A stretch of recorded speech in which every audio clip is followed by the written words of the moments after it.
पर देख लेंगे हम लोग रॉ मैप बनाएंगे। मैप पर सभी नदियों को देख लेंगे कौन कौन है। देखिए दक्षिणी बिहार में आपको पढ़ना है एक सोन, जिसके बारे में प्रश्न पूछा जाता है, बस खाली उतना ही ध्यान देना है, ज्यादा नहीं। इन्हें सभी को पढ़ने के चक्कर में रहो, ऐसा नहीं करेंगे। जो एग्जाम में आते हैं वो उसको देखना है। सोन आपको कर्णनासा कर्नासा के बाद आप याद रखेंगे फल्गु के अध्ययन करेंगे। पुनपुन पूछा जाता है, पुनपुन की पहना गंगा में जाकर कहाँ मिलती है, पुनपुन हम लोग देखेंगे। एक नदी देखेंगे क्यूल, उसके बाद का हरोहर, क्यूल हरोहर। हाँ, उसके बाद एक अजय नदी देखेंगे, अजय। और भी नदियां हैं, बाथक वगैरह बहुत सारी नदियां हैं, उतना सबको हमको नहीं जानना है। तो आइए पहले हम सोन अध्ययन करेंगे। लिखिए सोन नदी।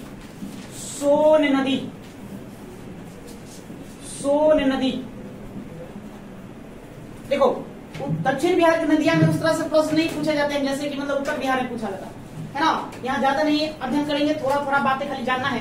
तो पहला सोन नदी। सोन कहाँ से निकलती है? कई बार हम पढ़ चुके हैं, भारत के जियोग्राफी में भी अध्ययन किए हैं कि सोन कहाँ से निकलती है।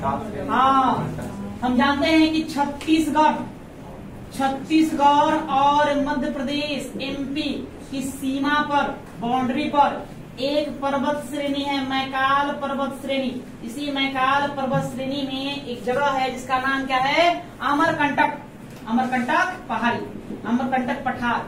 उसी अमरकंटक के पठार से एक नदी निकलती है, नर्मदा। बन जाएगी नर्मदा। एक नीचे जाती है इंद्रावती। एक आपको जाएगी महानदी, और एक इधर निकलती है सोन। पूरब की ओर निकलने वाली नदी कौन है? सोन है, जो उत्तर प्रदेश, मध्य प्रदेश, छत्तीसगढ़ सीमा से निकल के उत्तर प्रदेश, झारखंड होते हुए बिहार आएगी। अब बिहार में गंगा में आकर पटना के निकट एक जगह है मनेर, वही मनेर में आकर यहाँ गंगा में मिल जाती है। इसका उद्गम स्थल समझ गए कितना है ना। इसकी दूरी ज्यादा नहीं है, 784 किलोमीटर की महज दूरी में यह सफर तय करती है। कितना? 784 किलोमीटर। वही हम बिहार की बात करें तो बिहार में यह 202 किलोमीटर की दूरी तय करेगी। बिहार में इंटर कहाँ से करेगी? तो बिहार में इंटर करती है रोहतास जिले से यह इंटर करती है। ठीक है, इतना ही। तो लिखिए उद्गम स्थल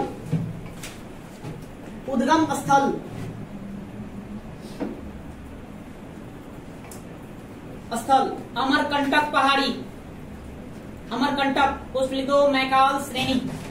कुल लंबाई लिखिए 784 किलोमीटर, टोटल लेंथ 784, 784 किलोमीटर। वही हम बिहार में लंबाई की बात करें तो कितना? 202 किलोमीटर। बिहार में लंबाई 202 किलोमीटर। बिहार में प्रवेश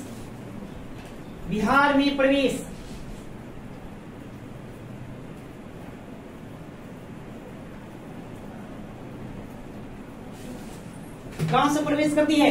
तो रोहतास। एक जगह है तिलोक खार, जगह का नाम है, उसी के निकट है, रोहतास जिले में, बिहार में यह इंटर कर जाएगी। रोहतास बिहार में प्रवेश, तिलोक खार, रोहतास। तो मुहाना कहाँ इसका होगा? मनेर। कौन सा जिला? पटना जिला, गंगा में। मनेर में आकर यह गंगा में मिल जाती है। उसी को लोग क्या कहते हैं? क्षेत्रीय भाषा, क्षेत्रीय लोग इस स्थान को हल्दी छपरा कहते हैं, हल्दी छपरा। प्रश्न पूछा जाता है कि दक्षिण बिहार की सबसे प्रमुख नदी कौन? तो सोन। कौन होगी? सोन नदी होगी। सोन की सबसे बड़ी सहायक नदी रिहंद। कौन है? रिहंद है। आप जानते हैं भारत का सबसे बड़ा कृत्रिम झील, मानव निर्मित झील या कृत्रिम झील है ना, क्या नाम है उसका? हाँ, गोविंद वल्लभ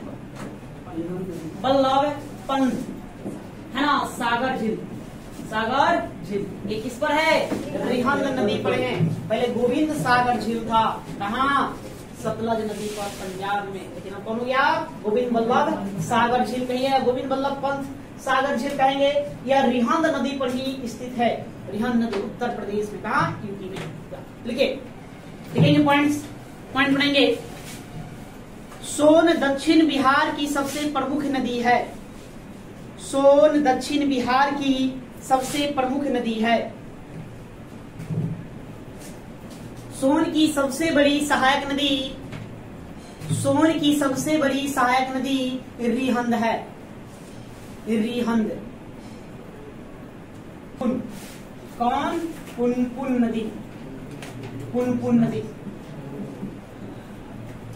नहीं, तो पुनपुन नदी के लिए हम बात करें उद्गम, ये कहां से निकलेगी उद्गम, तो जगह का नाम है चौराहा पहाड़ी। चौराहा पहाड़ी कहाँ मिलेगा? यह पलामू, पलामू जिला। तो पलामू जिला है, यह कहाँ है? झारखंड में है। तो झारखंड से बहकर आएगी। ठीक है। कुल लंबाई की यदि बात करें, कुल लंबाई की बात करें हम, इसकी कुल लंबाई लगभग 200 किलोमीटर है। 200 किलोमीटर। ठीक है।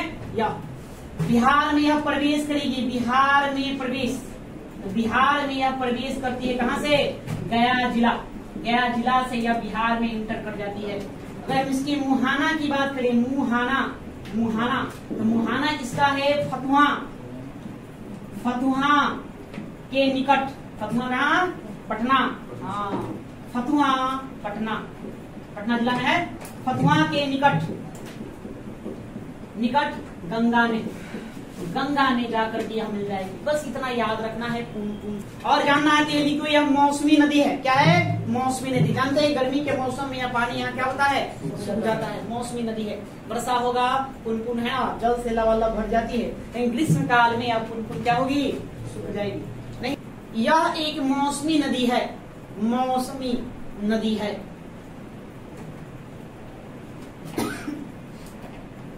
जो ग्रीष्म ऋतु में सूख जाती है।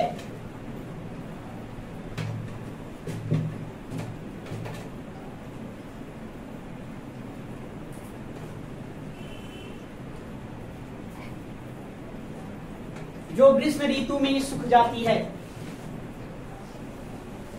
और इसकी सहायक नदियों की हम बात करें तो आप लिख दीजिए 2-3 को सहायक नदी। मादर, बिलरो, आदरी, आदरी, मादर, बिलरो, आदरी, राम रेखा, राम रेखा, राम रेखा, मोरहर, राम रेखा, मोरहर, गुलाने, ये सब इसकी सहायक में, सब छोटी छोटी सहायक नदियां हैं इसकी, है ना। उसको जान लेते हैं कर्मनाशा, कर्मनाशा नदी। इसके बारे में ज्यादा कुछ नहीं जानना है। क्या जानना है भाई? ये कहां से निकलती है? उद्गम, उद्गम, उद्गम इसका होगा विंध्यन श्रेणी, विंध्यन श्रेणी, विंध्यन पर्वत श्रेणी देख रहे हैं कहाँ है? अरे मध्य प्रदेश में इसका स्पेशल मध्य प्रदेश में है सिर्फ है? नहीं, मध्य प्रदेश का उत्तर प्रदेश में भी है, नहीं छत्तीसगढ़ में भी है। क्या बिहार में है? बिहार में है। तो विंध्यन यूपी से निकलेगा। कहाँ से? यूपी, या यूपी से निकलेगी। इसकी लंबाई की बात करें, इसकी ज्यादा लंबाई नहीं है, 192 किलोमीटर इसकी लंबाई मिलेगी, है ना। इसका मुहाना, मुहाना की बात करें, मुहाना, तो यह मतलब कि आप देख रहे हैं चौसा, चौसा कहाँ? बक्सर, है ना। चौसा बक्सर के पास या गंगा में मिल जाती है, गंगा में, गंगा में मिल जाती है। कर्मनाशा, पौराणिक कथाओं के अनुसार कर्मनाशा नदी का नाम कर्मनाशा क्यों पड़ा? तो बताया जाता है कि इस नदी में स्नान करने से लोगों का क्या होता है? मृत्यु हो जाती है। कर्मनाशा, कर्म का नाश हो जाता है। जितना पुण्य किया है सब मतलब धो दोगे, मुक्ति नहीं होती है, पुण्य ही धो दोगे। इसलिए इसका नाम कर्मनाशा नदी, एक शापित नदी बताई जाती है पौराणिक कथाओं के अनुसार। उतना ध्यान नहीं देना है। देखो बस इसका एक प्रयोग हम लोग करेंगे कि बक्सर जो है ना, बक्सर, तो बक्सर के मैदानी भागों में सिंचाई के काम में आता है नदी, है ना। इससे सिंचाई कार्य किया जाता है। बस इसका ध्यान रखिए।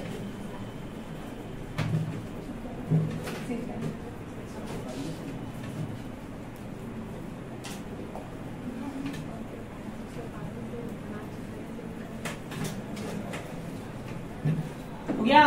चलिए आगे लिखिए फल्गु, फल्गु नदी,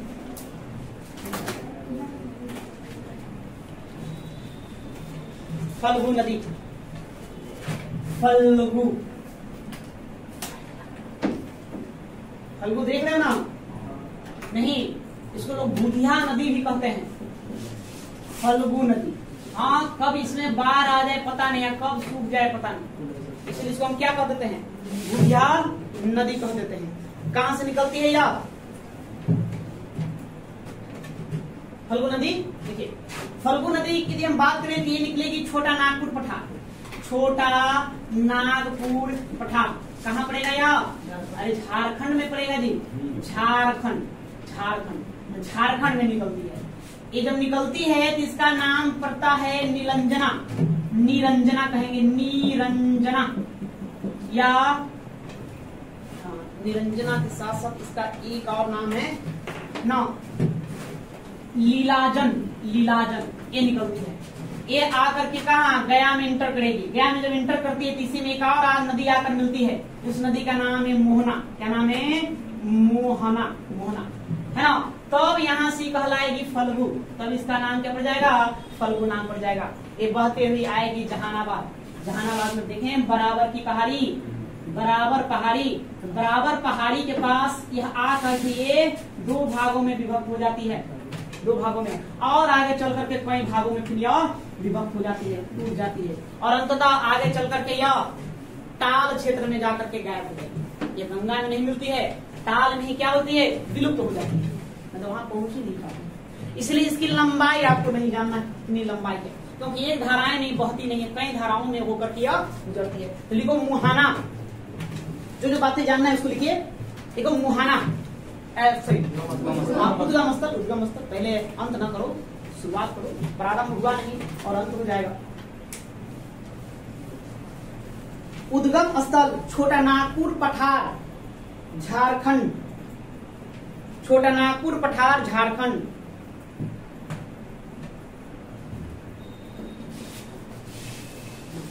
झारखंड। तो यहाँ से भी चलेगी तो ऐसे आपको बताएं, है ना, क्या कहलाती है निरंजना। ये भी कई धाराओं में चलती है, मुख्य धारा को क्या कहते हैं? निरंजना कहते हैं। लिखो नीचे पॉइंट बना के लिखो। देखिए, यह छोटा नागपुर पठार से कई धाराओं में निकलती है, यह छोटा नागपुर पठार से कई धाराओं में निकलती है।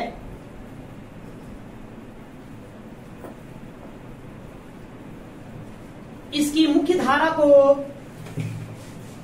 इसकी मुख्य धारा को निरंजना, निरंजना या लीलाजन कहते हैं, निरंजना या लीलाजन कहते हैं।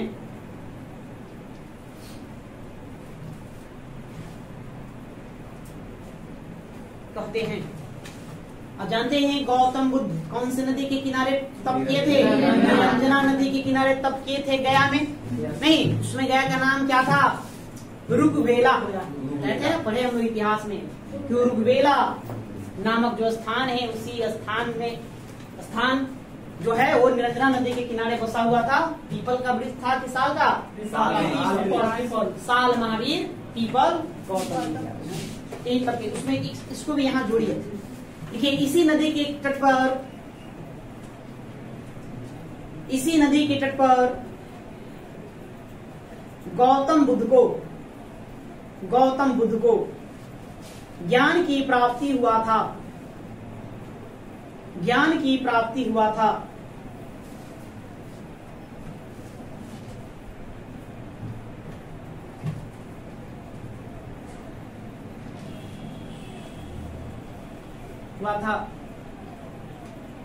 अभी तक ये निरंजना नदी है, इसमें कौन सी नदी आके मिलेगी? मोहना, तब जाकर ये क्या बनेगी? फल्गु। लिखिए, बोध गया के निकट, बोध गया के निकट, निकट, निकट इसमें मोहना नदी के मिलने के बाद, इसमें मोहना नदी के मिलने के बाद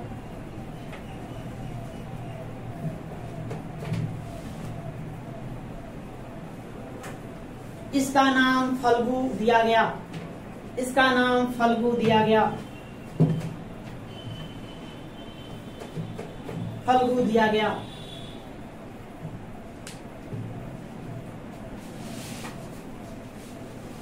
फल्गु नदी बराबर की पहाड़ियां, फल्गु नदी बराबर की पहाड़ियां, की पहाड़ियां कहां? जहानाबाद, उसमें 2 जहानाबाद। बराबर की पहाड़ियां के पास 2 धाराओं में, के पास 2 धाराओं में, 2 धाराओं में, धाराओं में और आगे चलकर कई धाराओं में बट जाती है, और आगे चलकर कई धाराओं में बट जाती है, बट जाती है।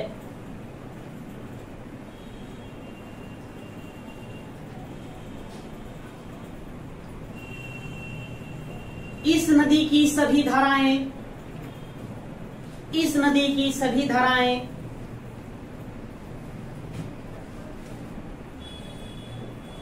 ताल या ताल,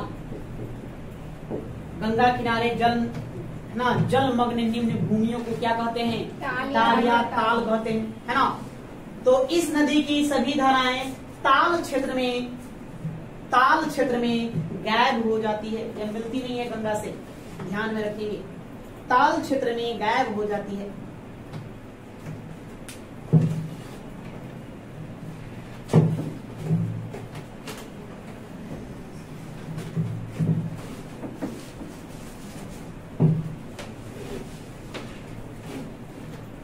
ठीक है, अब देखिए अगला अजय, अजय नदी, अजय।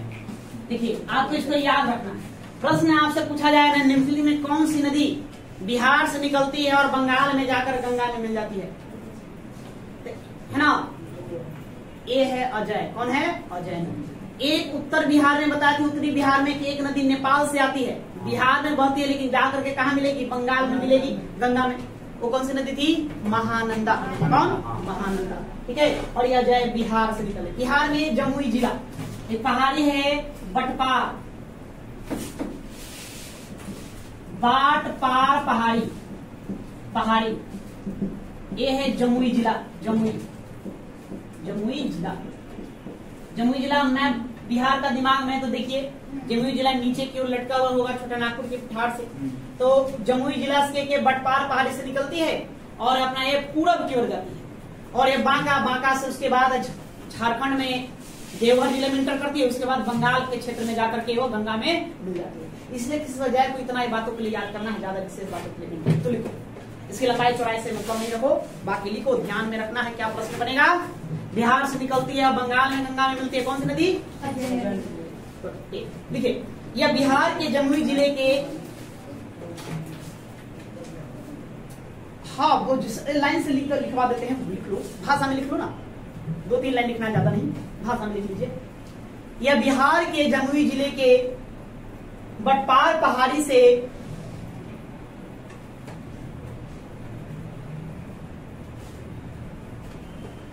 बटपार पहाड़ी से निकलकर,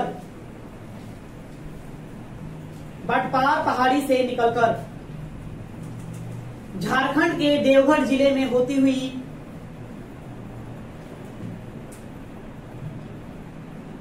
झारखंड के देवघर जिले में होती हुई, देवघर जिले, जिले से होती हुई लिखेंगे, देवघर जिले से होती हुई पश्चिम बंगाल में गंगा में विलीन हो जाती है या गंगा में मिल जाती है। पश्चिम बंगाल में गंगा में मिल जाती है।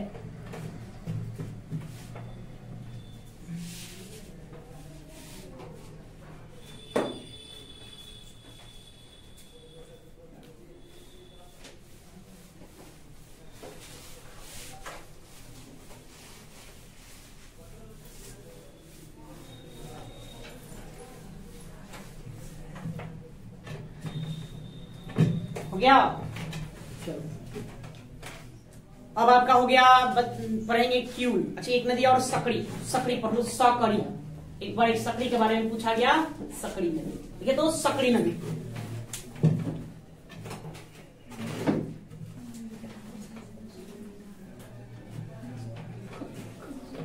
लिखो आगे, सकड़ी नदी।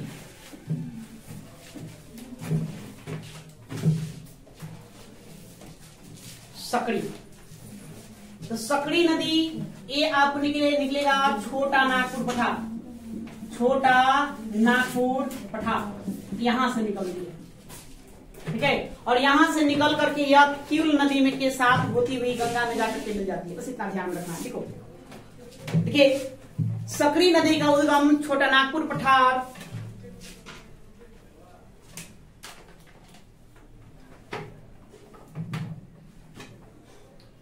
सकड़ी नदी का उद्गम छोटा नागपुर पठार की उत्तरी हिस्सा है, की उत्तरी हिस्सा है,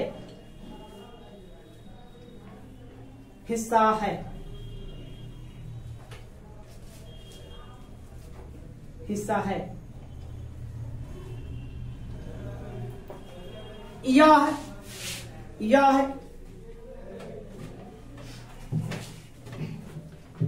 बिहार में गोविंदपुर, नवादा जिला में प्रवेश करती है, में प्रवेश करती है और क्यूल नदी के साथ मिलकर, और क्यूल नदी के साथ मिलकर गंगा में मिल जाती है।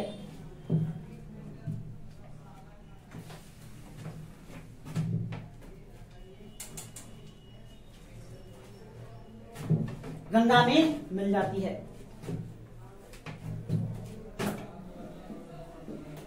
चलिए एक लास्ट जानेंगे, क्यूल नदी, क्यूल नदी नहीं, अब क्यूल नदी के हम उद्गम की बात करें, उद्गम कहां, तो सत पहाड़ी, ये पड़ता है जमुई, जमुई जिला, ये वहीं से निकलेंगे जमुई जिला। या छोटा नागपुर का पठार भी कह सकते हैं, छोटा नागपुर का पठार का हिस्सा है कौन, सत पहाड़ी, तो वही जमुई जिले में, तो वहीं से यह निकलती है, नहीं वहीं से निकलती है। और एक कहा, सूरजगढ़, सूरजगढ़, ये लखीसराय, लखीसराय यहां पर जाकर के गंगा में मिल जाती है। तो लिखो उद्गम लिखिए, नीचे लाइन बना के लिखो, फिर भी दिक्कत नहीं है, लिखिए। देखिए क्यूल नदी, क्यूल नदी की उत्पत्ति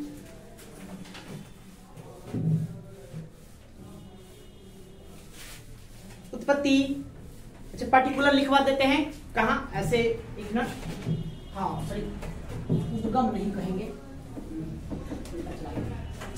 क्यूल नदी का उद्गम हुआ हाँ जसीडीह जिला झारखंड, ये पारसनाथ पहाड़ी, पारसनाथ पहाड़ी, हाँ उल्टा चले गए, पारसनाथ पहाड़ी ये इसका उद्गम स्थल है। नाथ पहाड़ी कहाँ, गिरिडीह के जसीडीह, हाँ गिरिडीह है जी। आप लोग देवघर जाते हैं तो कहाँ से ट्रेन पकड़ेंगे बिहार आने के लिए, जसीडीह रेलवे स्टेशन की गिरिडीह, जसीडीह, हाँ ये होगा गिरिडीह, गिरिडीह, गिरिडीह झारखंड, झारखंड या इसका उद्गम स्थल। नहीं लिखो, लिखो नीचे, लिखो नीचे, घर पे सुधार लेंगे, हाँ थोड़ा सा मिस्टेक हो गया, घर पे सुधारेंगे, ठीक है। तो क्यूल नदी की उत्पत्ति झारखंड है, क्यूल नदी की उत्पत्ति झारखंड है, झारखंड, झारखंड के गिरिडीह जिले में स्थित है, झारखंड के गिरिडीह जिले में स्थित है पारसनाथ पहाड़ी,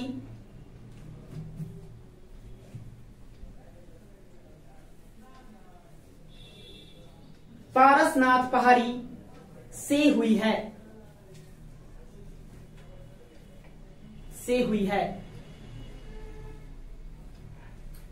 इसकी कुल लंबाई 111 किलोमीटर, ज्यादा लंबी नहीं है, 111 किलोमीटर, इसकी कुल लंबाई 111 किलोमीटर है, 111 किलोमीटर है।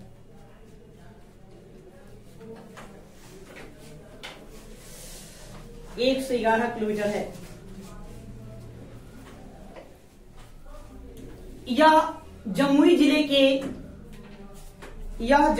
के सतपहाड़ी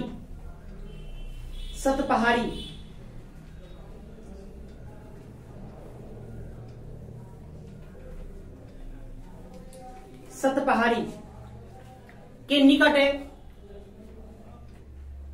निकट बिहार में प्रवेश करती है।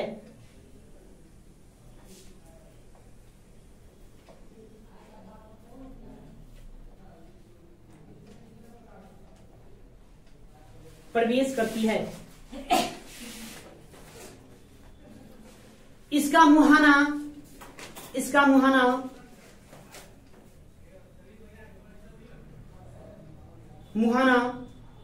सूरजगढ़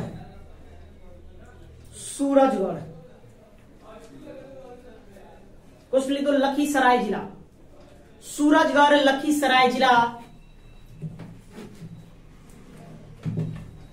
लखीसराय जिला है।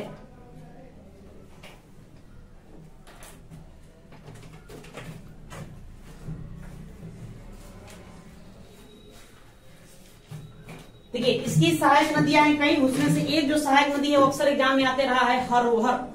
प्रश्न आपसे पूछा गया हरोहर किसकी नदी है, किसकी सहायक नदी है, तो यह क्यूल की सहायक नदी है। लिख दो। इसकी प्रमुख सहायक नदियां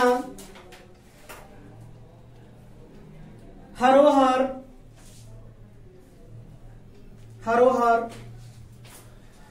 अंजन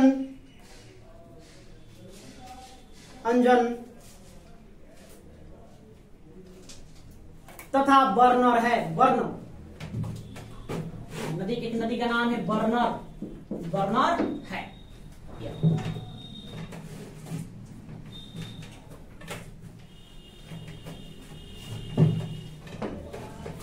तो देखिए इसको हमने सभी नदियों के बारे में अध्ययन किया।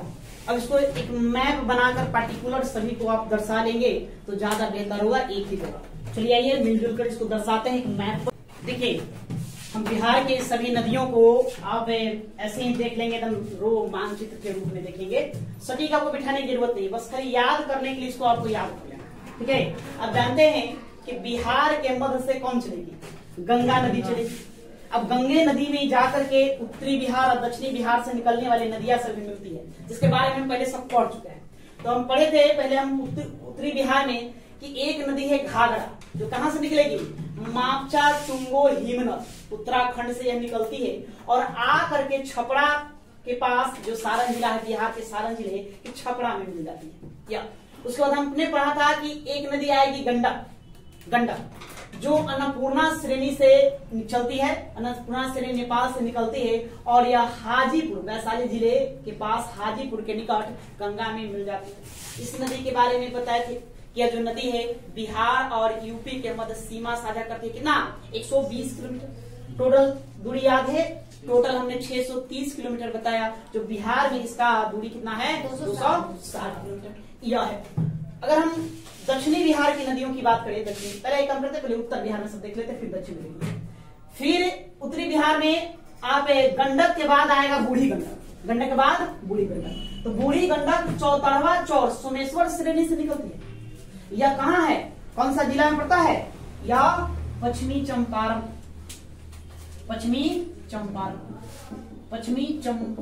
जिला। और हम बताए थे कि उत्तरी बिहार में यह एकमात्र नदी है जो बिहार से निकलती है और गंगा में आकर मिल जाती है ना, पश्चिमी चंपारण से। कितना इतना इसका दूरी हमने आका था 320 किलोमीटर की इसकी कुल लंबाई है, जो जाकर कहा मिलेगी, मांझी, मुंगेर जिला में एक जगह है मांझी, है ना, उसी मांझी के निकट वो गंगा में ये प्रभावित हो जाती है। उसके बाद देखिए महाभारत श्रेणी, तो महाभारत श्रेणी से ऐसे कई नदियां निकलती है, उसमें से आपको 2 नदियों को याद रखना है जो एग्जाम में आपसे पूछे जाएंगे। एक याद रखेंगे बागमती नदी को, बागमती, मैंने बताया था कि बागमती को ध्यान देना, क्यों ध्यान देना है कि बागमती को नेपाल में सबसे पवित्र नदी मानी जाती है। नेपाल की राजधानी काठमांडू इसी बागमती पर बसा हुआ है और पशुपतिनाथ मंदिर जो है वो किस पर है, इसी बागमती नदी पर है। ये बागमती नदी याद रखेंगे गंगा में नहीं मिलेगी, कहाँ मिलेगी, बूढ़ी गंडक में जाकर के मिल जाती है। बूढ़ी गंडक की सहायक नदी है, बूढ़ी गंडक की सबसे बड़ी सहायक नदी हो जाती है। ठीक है, अच्छा है ना। और दूसरा जो महाभारत श्रेणी से एक नदी निकलेगी कमला। कमला मिथिला के क्षेत्रों में कमला को पवित्र गंगा की तरह पवित्र नदी मानी जाती है। ये निकलती है, ये कहाँ, खगड़िया जिले में जाकर के कोसी में मिल जाती है। ये भी हमने देखा था। नहीं, ये जो बागमती नदी है, यह बताइए बिहार में कहां से प्रवेश करेगी, एंट्री इसका कहां, सीतामढ़ी। यह सीतामढ़ी है ना। डेंग बताए थे, जगह का नाम डेंग, सीतामढ़ी में डेंग नामक जगह से इंटर कर जाती है। ठीक है, उसके बाद हमने पढ़ा था कि कमला, कमला के बारे में कि कमला कहाँ, मधुबनी में, जयनगर, जयनगर से इंटर करती है। और फिर उसके बाद आ जाइए जो नेपाल के गोसाई धाम से कोसी नदी चलती है। कोसी नदी कई धाराओं में बहती है। नेपाल में इसको हम सप्त कोसी कहते हैं, कई धाराओं में बहती है और बहुत ज्यादा मार्ग बदलती है। सबसे ज्यादा मार्ग बदलने वाली नदी है ये, जिसके कारण इसमें बाढ़ आती है। इसे हम बिहार का शोक नदी भी कहते हैं। उत्तरी बिहार में बाढ़ का सबसे प्रमुख कारण बनता है कोसी नदी, इसलिए कोसी नदी को बिहार का हम क्या कर देते हैं, शोक कर देते हैं।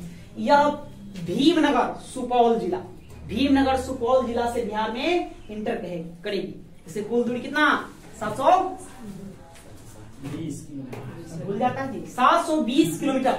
नहीं, जो बिहार में इसका प्रवाह कितना, 260 किलोमीटर। जो गंडक का प्रवाह चलता है, गंडक मतलब बिहार में 260 किलोमीटर दूरी तय करती है। कोसी भी कितना, 260 किलोमीटर दूरी तय करती है। देखिए याद रखेंगे, ये महाभारत श्रेणी से हमने दो नदियों के बारे में बताया, एक बागमती है, दूसरा कौन, कमला। आज दोनों का मिलान गंगा नहीं है, दोनों का मुहाना है ना। जो बागमती है वो बूढ़ी गंडक में मिल जाती है और कमला कोसी में मिल जाती है। हमने कमला के बारे में एक और बात बताया था कि कमला की एक ब्रांच जो शाखा है वो आकर किसमें, बागमती में भी मिलती है। इसकी एक शाखा जो है कट करके बागमती में भी आ जाती है। उसके बाद चलेंगे लास्ट में सबसे अंतिम, ये हल्दीराम पहाड़ी दार्जिलिंग पश्चिम बंगाल से एक नदी चलती है ना। इस नदी का नाम है महानंदा। यह गंगा में मिलने वाली सबसे अंतिम नदी भी है। यह पश्चिम बंगाल बिहार के साथ कुछ दूरी तक सीमा साझा करते हुए नहीं, बिहार के किशनगंज जिले में इंटर करती है ना। और उसके बाद फिर यह बाहर की ओर चली जाती है और बंगाल में जाकर गंगा में मिलती है। याद रखें, बंगाल में जाकर गंगा में मिलती है। इसी की सहायक नदी है मेची। एग्जाम अक्सर पूछा जाता है कि मेची किस नदी की सहायक है, तो किसकी है, तो मेची महानंदा की सहायक है। तो उत्तरी बिहार की नदियों में इतना आपको ध्यान रखना है। अब यहाँ आइए दक्षिणी बिहार। तो दक्षिणी बिहार में चलेंगे तो दक्षिणी बिहार से सबसे पहले आकर मिलने वाली जो नदी है वो कौन है, चौसा नदी, कर्मनासा नदी, जो बक्सर के चौसा नामक स्थान पर इंटर करती है। और भी आपको ध्यान में रखना है, यही चौसा से गंगा भी बिहार में इंटर करती है। ये गंगा भी कहाँ इंटर करेगी, बिहार में इंटर करेगी। ठीक है, ये जो कर्मनासा नदी है बिहार और उत्तर प्रदेश के मध्य ये भी सीमा साझा करती है। कौन कौन सीमा बनाता है, एक आपका हो गया कर्मनासा, यूपी बिहार के साथ सीमा साझा करेगी। उसके बाद घाघरा है कुछ दूरी तक, ये भी साझा करती है। गंडक है, ये 120 किलोमीटर पार्टिकुलर बताए थे कि ये साझा करेगी। उसके बाद फिर आपको आ जाना है महानंदा। महानंदा नदी बंगाल के साथ सीमा साझा करती है। नहीं, उसके बाद हम देखते हैं ये नदी आता है सोन नदी। सोन दक्षिणी बिहार की सबसे प्रमुख नदी है। यह छत्तीसगढ़ में अमरकंटक की पहाड़ी, मैकाल श्रेणी में स्थित अमरकंटक की पहाड़ी से बहती हुई कहाँ आएगी, बिहार आएगी। अब बिहार के पटना के पास एक जगह है, पटना जिले में एक जगह है मनेर, उसी मनेर में गंगा में मिल जाती है, प्रवाहित हो जाती है। इसी सोन की एक सहायक नदी है रिहन, जो सबसे बड़ी सहायक है। और बिहार में एक और नदी आकर मिलती है सोन में, उसको कहते हैं उत्तरी कोया। फिर ये पुनपुन नीचे झारखंड है, तो झारखंड के पलामू जिले में चौराहा पहाड़ी का नाम है, वहां से पुनपुन चलती है। अब पुनपुन आती हुई बिहार में के पटना जिले में फतुहा के निकट गंगा में मिल जाती है। या इससे इतना याद रखना है, ज्यादातर देखेंगे कि प्रश्न पूछा गया है कि किस नदी का मुहाना फतुहा के निकट है। अक्सर एग्जाम में आपको देखने को मिलेगा, बिहार से संबंधित एग्जाम में, तो कौन सा, पुनपुन नदी। उसके बाद फिर हमको देखना है फल्गु। तो छोटा नागपुर के पठार से कई धाराओं में एक नदी निकलती है, जिसकी मुख्य धारा को हम क्या कहते हैं, निरंजना कहते हैं। यही निरंजना नदी एक गया में बिहार में इंटर करती है। अब बोध गया के पास इसी निरंजना में आकर एक और नदी मिलती है जिसका नाम है मोहना। जब निरंजना में मोहना मिल जाती है तब इसी नदी को हम क्या कह देते हैं, फल्गु नदी चलेगी। और जहानाबाद जिले में बराबर की पहाड़ियों के पास 2 भागों में बढ़ती है, फिर आगे चल के और 4 भागों में बढ़ जाती है। कई भागों में बंटने के बाद ये टाल क्षेत्र में जाकर के लुप्त हो जाती है। टाल क्षेत्र कहेंगे, इसी को क्या कहते हैं? टाल। टाल या ताल क्षेत्र में जाकर के लुप्त जाती है, गंगा में नहीं मिलती। इन्हें उसी मतलब जल मग्न जो भूमियां हैं, निम्न भूमियां हैं, उसी में जाकर के नदी गायब हो जाती है। ठीक है, छोटा नागपुर के पठार से एक और नदी उधर की ओर चलेगी, जिसका नाम है सकड़ी। हालांकि सकड़ी को लेकर के आज तक प्रश्न एग्जामों में नहीं देखने को मिला है सकड़ी को। आप इसको याद रखें, क्यूल को।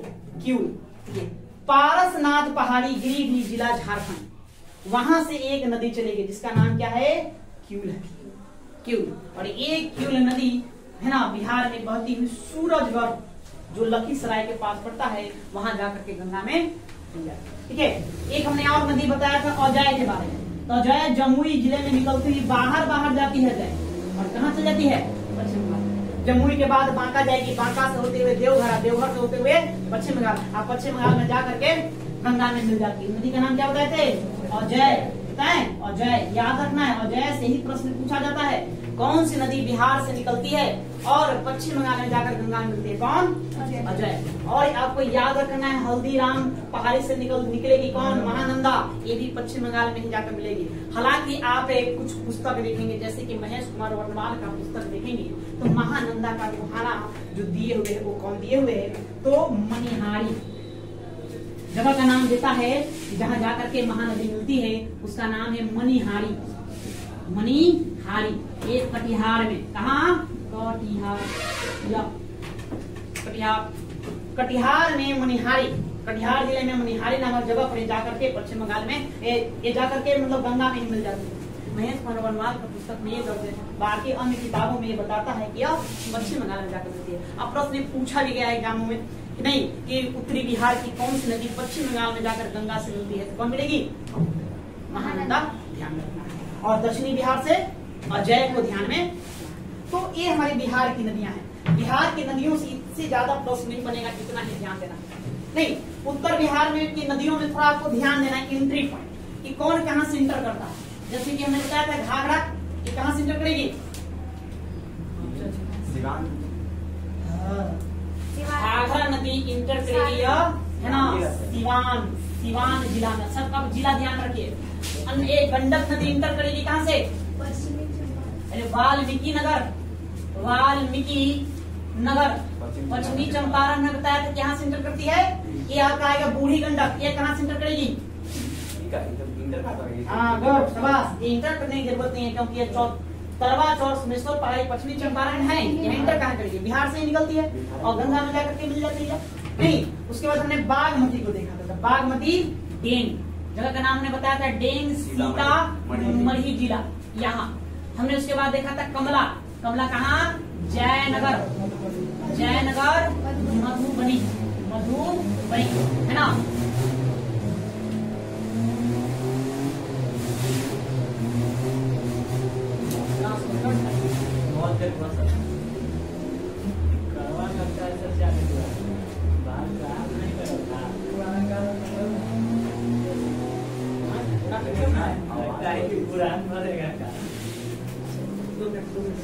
ठीक है, तो एक कमला, जयनगर, मधुबनी और कोसी कहाँ से इंटर करेगी?